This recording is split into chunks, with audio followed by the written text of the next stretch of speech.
As Ankara rolled its tanks into Syria, clashes broke out between police and protesters at an anti-war rally in the German city of Cologne.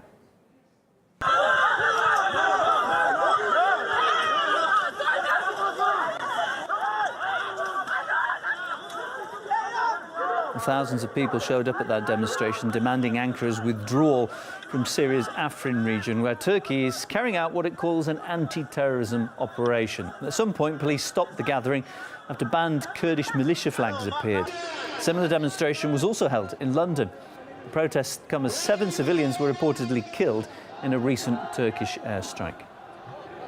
Here are latest pictures we've received from the ground. They show the aftermath of that attack. And it's feared that the airstrikes may have claimed even more lives, with people believed to be trapped under rubble. Witnesses claim the Turkish aerial bombardments are targeting residential areas. There are no military zones here. All of them are civilian areas. The civilians were asleep. There was nothing. But they bombed us, even though there are no soldiers here. We are all civilians. The shell fell about 25 meters away. Shrapnel ended up in my hand. I wanted to know why they were shelling civilians. Well, Turkey says that it's conducting an anti-terror operation against Kurdish militia in Afrin. The offensive is supported by several anti-Syrian government groups. The areas they hold are marked on our map in green. The Turkish military claims that almost 400 Kurdish and ISIL fighters have been killed since the start of their operation. The UN, those raising concern, claiming 5,000 people have fled the area since the conflict started. Nevertheless, the Turkish leader has repeatedly vowed to expand the operation and most recently claimed that it would be extended all the way to the Iraqi border. We are going to continue the olive branch operation until we achieve our goals. And then, as promised, we will clear Manbij of terrorists. After that, we will continue our struggle up to the Iraqi border until no terrorists are left. Well, President Erdogan says that Turkey will push onwards to the city of Manbij and then further to the east towards the Iraqi border. The move would not only mean an all-out offensive against the Syrian Kurds, but could also threaten US personnel who are stationed in the area. The Turkish foreign ministers urged the US to immediately withdraw from Manbij. Well, American troops have been assisting the local Kurds in their anti-ISIL operation, with a Pentagon official recently announcing the creation of a 30,000-strong border security force in the region. Now, this was to be comprised largely of Kurds, something that infuriated Ankara, and it prompted it to launch that attack on Kurdish positions in Syria. US Secretary of State Rex Tillerson later backtracked, though, on the idea. He said that officials had misspoken and that the plans had actually been misrepresented. Anti-war activist Richard Becker believes that Washington's behaviour can be explained by the fact that it's now caught between two allies. We have what appears to be a somewhat intractable contradiction between the U.S. interest in Syria and the U.S. interest in NATO. And so this is something that they're trying to find a way out of, but it's very difficult, given the fact that it was the United States, along with Turkey, Saudi Arabia, France, Britain, which caused the destabilization of Syria and led to the present circumstances. And the United States, on the other hand, is tied in with the YPG forces inside Syria, who have been the main fighting forces that the U.S. has been allied with in the battle against ISIS. But more than that, to maintain a U.S. presence inside Syria, which the U.S. military has been declaring is there for indefinitely. Turkish airstrikes in the Kurdish-held Afrin region of northern Syria have reportedly killed 7 civilians. These are the latest pictures from the ground showing the aftermath of the attack. It is feared the airstrikes may have claimed even more lives, with people trapped under the rubble. Witnesses claim the Turkish aerial bombardments are targeting residential areas. There are no military zones here. All of them are civilian areas. The civilians were asleep. There was nothing. But they bombed us, even though there are no soldiers here. We are all civilians. The shell fell about 25 meters away.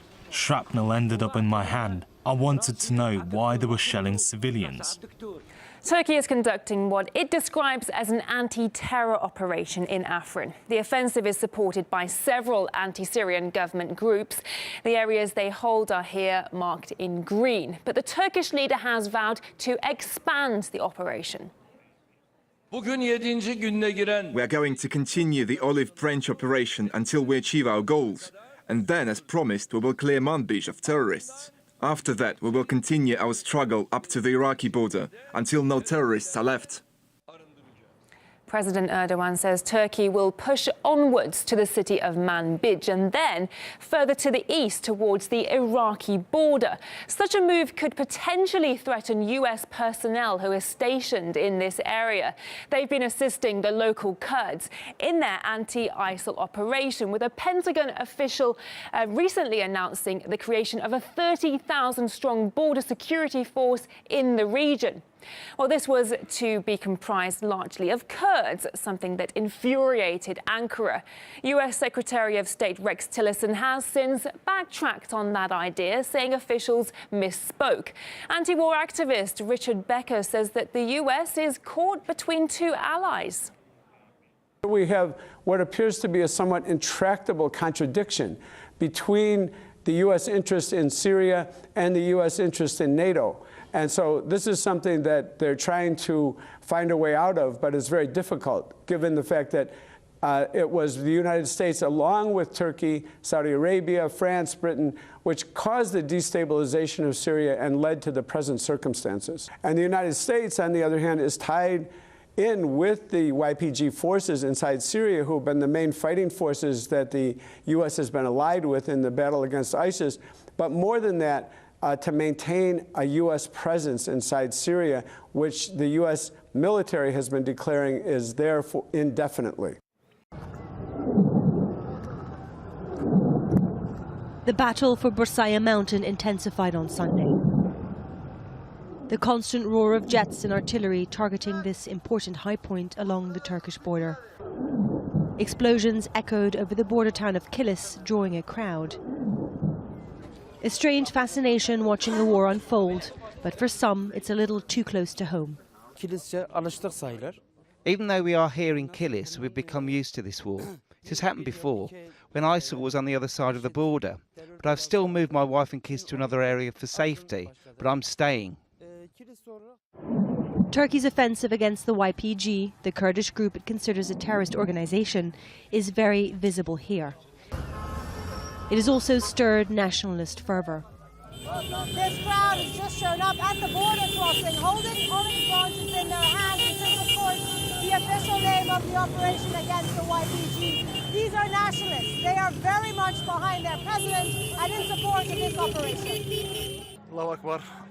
And this is what that operation looks like inside Syria.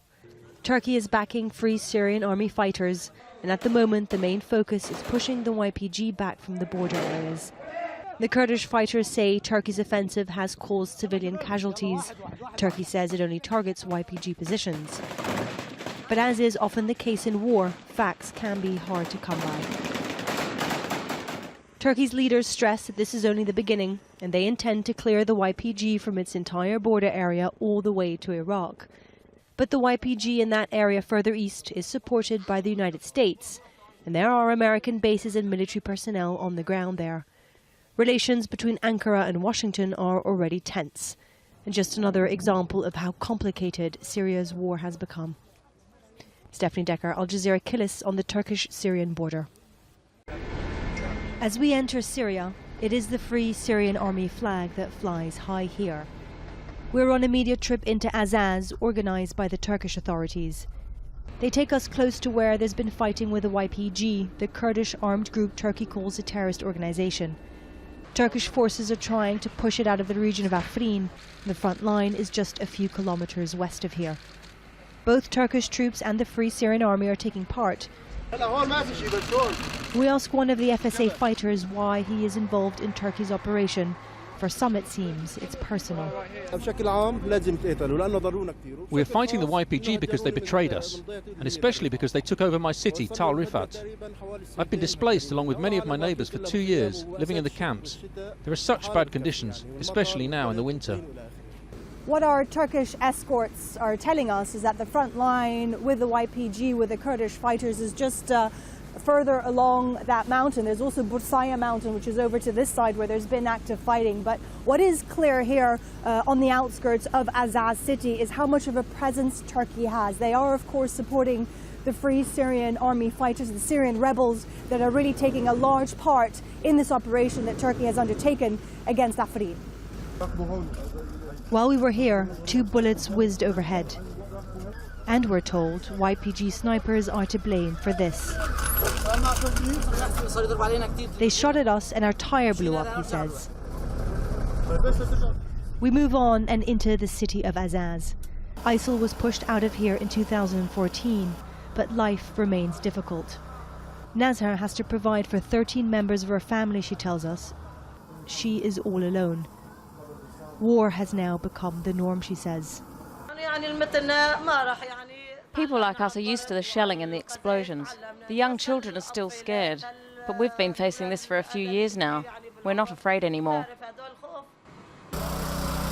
There is hardly any electricity here. Generators are the only way to get light or heat. And the winter rain has left the streets thick with mud. The black paint on this wall reads, "For sale." It seems some still dream of moving on from here. The landscape in this part of Syria is dotted with tents. Millions of Syrians remain homeless in their own country. We have been here for 3 years and the tent has never been fixed. Because of the rain, the tent leaks and there are 7 people in one tent. Our situation is terrible. This is a country ripped apart by almost 7 years of war. Millions of Syrians have had to leave their lives behind. And as the years go by, the war simply seems to change its form. The guns seemingly impossible to silence. Stephanie Decker, Al Jazeera, Azaz, Syria.